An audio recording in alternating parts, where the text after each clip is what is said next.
Can Turkey take on all comers? Army tanks firing shells across the Syrian border for a fourth day at Syrian Kurdish YPG forces.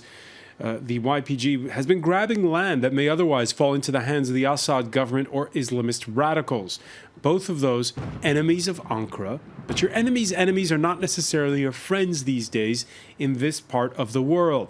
President Erdogan's angry over ties between the Syrian Kurds and their Turkish counterparts, which I guess you could qualify as enemy number 3, the separatist PKK movement that it's fighting in southeastern Turkey. You could say there could be a fourth enemy, Russia, which is hauling Turkey before the Security Council over the cross-border shelling inside Syria, accusing Ankara of, quote, massed strikes on both the Assad government and what the Defense Ministry in Moscow calls Syria's patriotic opposition. So what is Vladimir Putin going to do about it?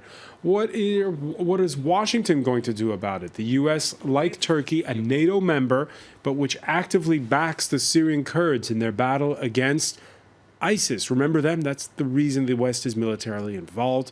Can Turkey impose its will, most notably by creating the conditions for its Western partners to back a buffer zone in northern Syria that can keep both Assad and the Kurds away from their border? Today in the France 24 debate, Turkey sticks to its guns. With us from Istanbul, Harun Armahan of Turkey's ruling AK party. Welcome back to the show. Thanks.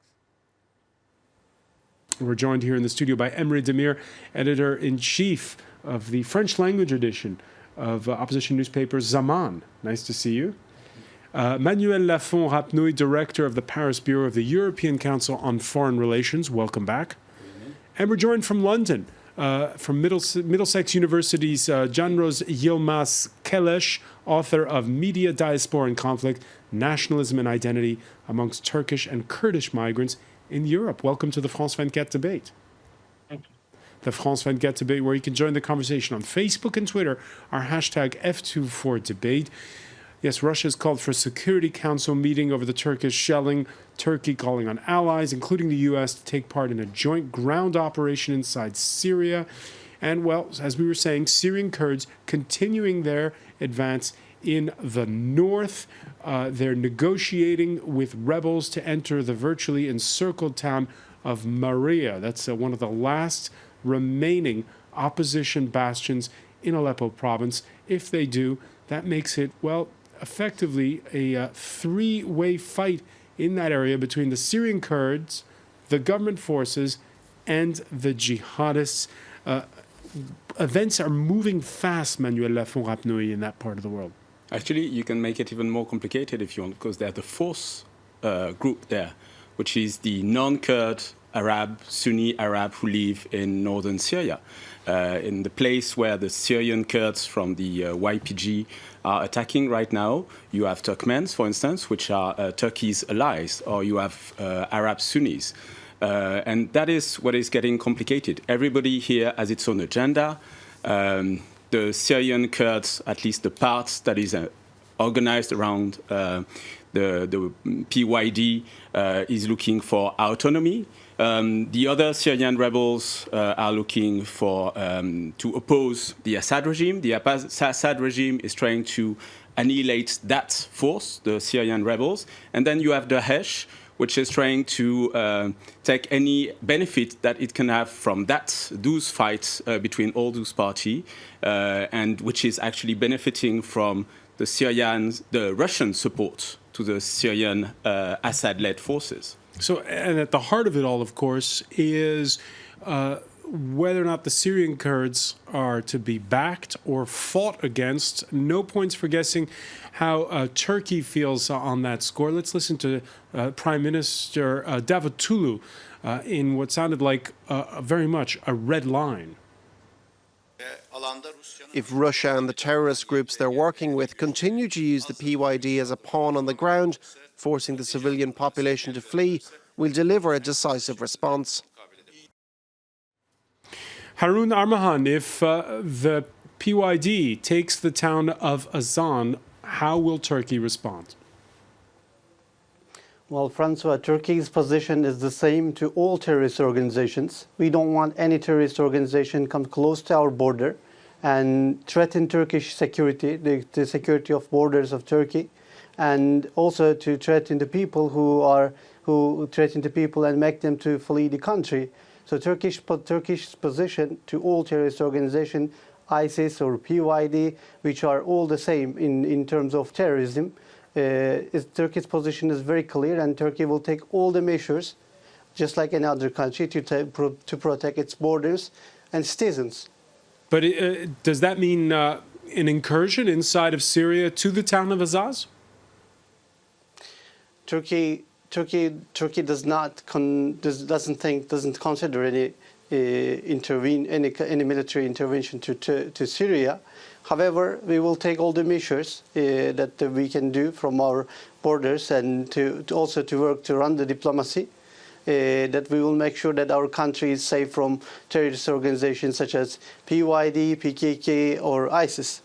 But with the Syrian government and the Russians controlling the airspace over northern Syria, does that mean Turkey's ready to send its planes over the border? Well, for Russia or Syrian regime to say it's controlling, it's not true. What they are doing is actually war crimes. They are killing innocent people, children and babies. They're attacking hospitals. This is not an issue of Turkey border, or this is not only issue for ISIS. This is an international community problem that there are thousands of civilians are being killed in Syria, and more of them are being forced to flee the country. And what Russia is doing with the Assad regime to continue its barbarian attacks, airstrikes, to make more people to come to Europe and to cause a humanitarian crisis. And what makes you say that the YPG is a terrorist organization? Well, François, it's very clear, and it's very recognized, worldwide recognized terrorist organization. PKK has clear and obvious connections with PYD. They are working together. Their just names are different, and they are helping each other to cause terrorist organizations.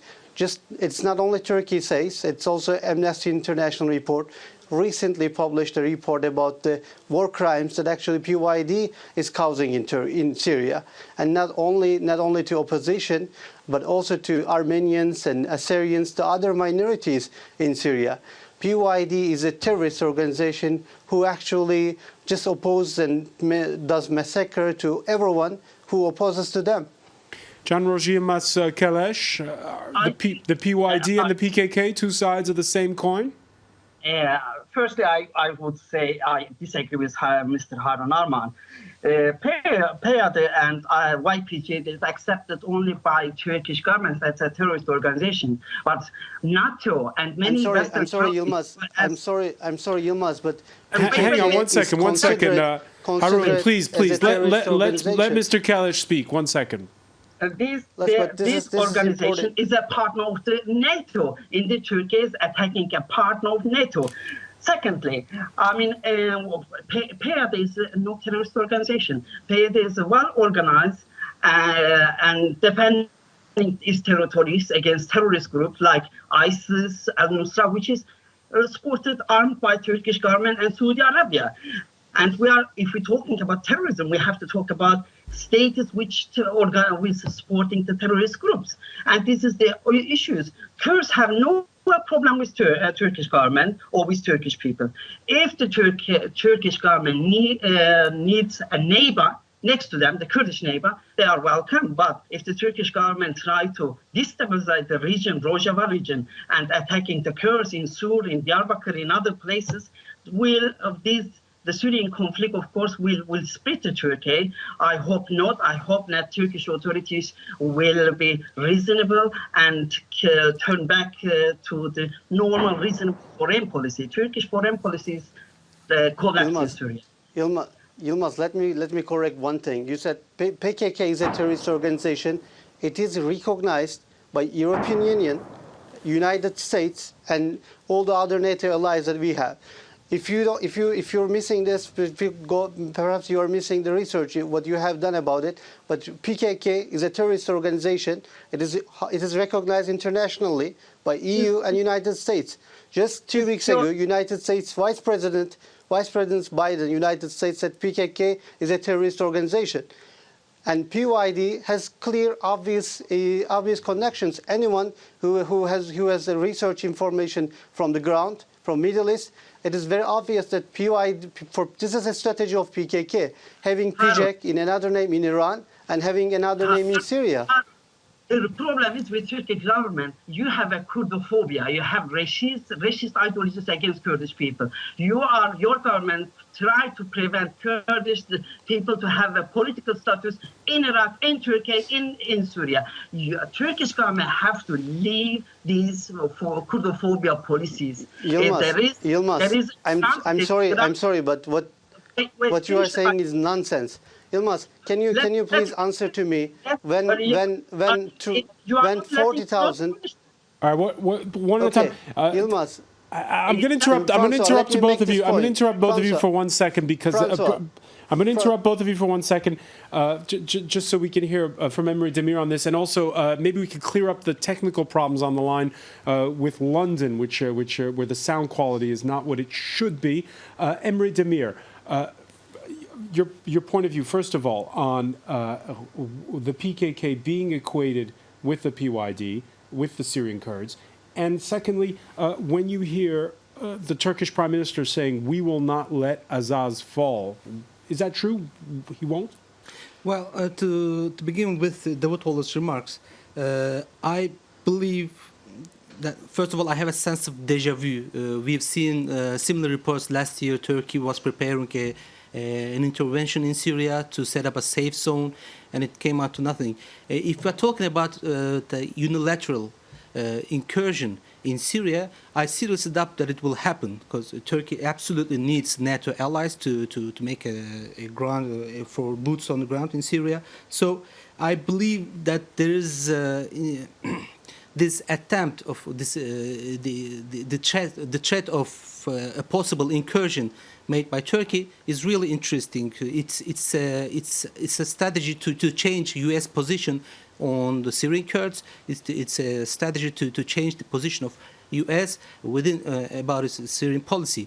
But if we are talking about an actual intervention, I find it really hard to believe that Turkey can make an incursion, unilateral incursion in Syria. It means a war with Russia, and it might be a catastrophe for Turkey. So Assad can fall. Assad can fall, but Turkey will use every moment to prevent this. And added up, the problem with the PYD, yes, there is obvious connections between PYD and PKK, but Turkish government is also really inconsistent with the policy. Just last year, Salih Muslim, the leader of PYD, was in Ankara. Turkish government held talks with the leader of PYD for 3 or 4 times in Ankara. Turkish army made a cooperation with PYD in Syria to save the Turkish tomb, the ancient Ottoman tomb. So after Kobani, PYD became a terrorist organization. Before, Turkey had a different position. It was the same thing with the Iraqi Kurds, with the Barzani regime. Turkey saw Barzani as a threat, the Iraqi Kurdish autonomic region, and then they become the best allies in the region. So there is this inconsistency that it makes really difficult for allies, for NATO allies, for US or for Europe to understand about what Turkey thinks about these organizations. All right, let's see what's being said. First of all, here we have on Twitter Graham saying we've never been closer to a Turkish invasion of Syria, which in turn has never been closer to a Turkey v. Russia war, even though Emre just saying that he doubts that it will come to that. Turkey infuriated by a statement out of Washington last Saturday. The State Department saying we've urged Syrian Kurdish and other forces affiliated with the YPG not to take advantage of a confused situation by seizing new territory. So chastising the Syrian Kurds, but also saying we have seen reports of artillery fire from the Turkish side of the border and urged Turkey to cease such fires. The Turks also mad at the French for saying that the Turks shouldn't be firing across the border into Syria. It's hard for a lot of people here to understand, Manuel Lafourapnouy, why there are these attacks taking place against allies against ISIS. Actually, it's not just Turkey that has been inconsistent. Right now, what you have is a fight between the PYD, or its military branch, the YPG, and the other Arab Sunni rebel forces. They're fighting one against the other.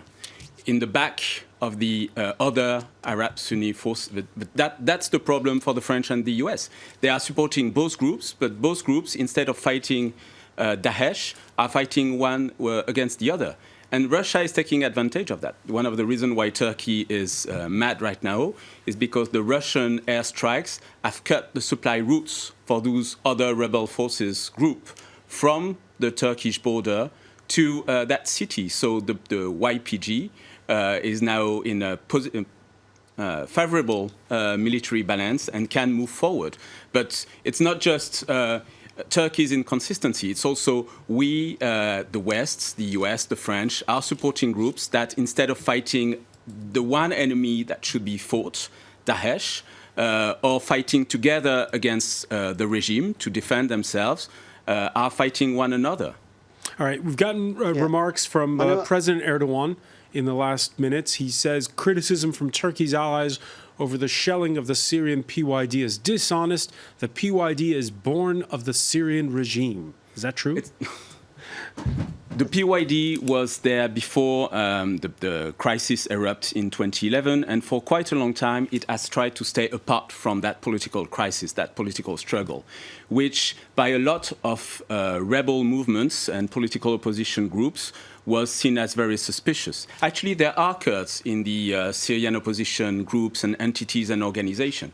The YPG and the PYD, the political party, have always made a lot of efforts to stay apart. More recently, they have moved to try to fight Daesh, also because Daesh attacked them, and that's why the US came and tried to have support with them.